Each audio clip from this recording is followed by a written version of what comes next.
ఢిల్లీలో IAS study సర్కిల్లోకి వరద నీరు పోటెత్తడంతో ముగ్గురు విద్యార్థులు ప్రాణాలు కోల్పోయారు. ఈ ఘటనలో నిర్లక్ష్యంగా వ్యవహరించిన కోచింగ్ సెంటర్ నిర్వాహకులు అధికారులపై చర్యలు తీసుకోవాలంటూ విద్యార్థులు ఆందోళనకు దిగారు.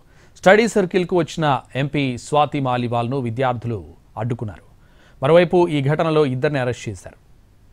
ఢిల్లీలోని రావ్ ఐఏఎస్ స్టడీ సెంటర్లోకి వరద పోటెత్తడంతో ముగ్గురు విద్యార్థులు మృతి చెందారు. సహచరులు ప్రాణాలు కోల్పోవడంపై తోటి విద్యార్థులు ఆగ్రహం వ్యక్తం చేస్తున్నారు. మున్సిపల్ అధికారులు నిర్లక్ష్యంగా వ్యవహరించడం వల్లే తమ స్నేహితులు ప్రాణాలు కోల్పోయారని ఆవేదన వ్యక్తం చేశారు. డ్రైనేజ్ వ్యవస్థ దారుణంగా ఉందని 12 రోజుల క్రితమే కౌన్సిలర్కు తెలియజేసినా చర్యలు తీసుకోకపోవడం కారణంగానే ఈ ఘటన జరిగిందన్నారు. ప్రమాదంలో మృతి చెందిన విద్యార్థులను తానియా సోని, శ్రేయా యాదవ్, నెవిన్ డాల్విన్ గా గుర్తించారు. ఘటనా స్థలానికి ఎంపీ స్వాతి మాలివాల్ రావడంతో విద్యార్థులు అడ్డుకున్నారు. దీన్ని రాజకీయం చేయొద్దని ఆగ్రహం వ్యక్తం చేశారు. స్వాతి మాలివాల్ గో బ్యాక్ అంటూ నినాదాలు చేశారు. అధికారుల నిర్లక్ష్యంపై ఎంపీ స్వాతి మాలివాల్ మండిపడ్డారు.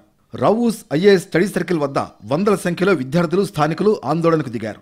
ఈ ఘటనలో నిర్లక్ష్యంగా వ్యవహరించిన కోచింగ్ సెంటర్ నిర్వాహకులు అధికారులపై కఠిన చర్యలు తీసుకోవాలని డిమాండ్ చేశారు.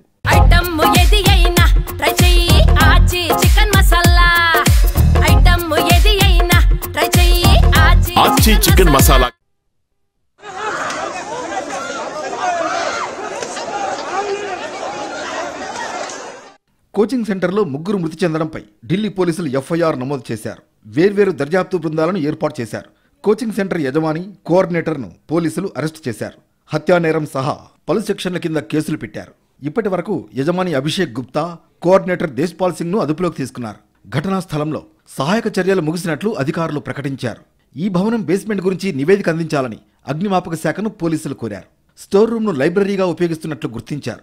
బేస్మెంట్ గేట్ మూసివేసి ఉన్నప్పటికీ వరదనీటి ఉధృతి ఎక్కువగా ఉండడంతో నీరు లోపలికి ప్రవేశించినట్లు అధికారులు తెలిపారు. అసలేం జరిగిందో తెలుసుకునేందుకు సీసీటీవీ ఫుటేజీలను పరిశీలిస్తున్నారు. డ్రైన్లను శుభ్రం చేయాలని స్థానికులు పదే పదే చెబుతున్నా స్థానిక ఎమ్మెల్యే పట్టించుకోలేదని బీజేపీ ఆరోపించింది.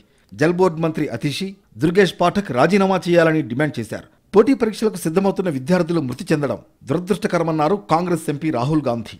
అసురక్షిత నిర్మాణం, పేలవమైన భవన నిర్మాణ ప్రణాళిక, సంస్థల బాధ్యతారాహిత్యం వల్ల సామాన్య పౌరులు తమ ప్రాణాలను పోగొట్టుకుంటున్నారని అన్నారు. సురక్షితమైన, సౌకర్యవంతమైన జీవితం ప్రతి పౌరుడి హక్కు అన్న రాహుల్ దాన్ని అందించడం ప్రభుత్వాల బాధ్యత అని స్పష్టం చేశారు.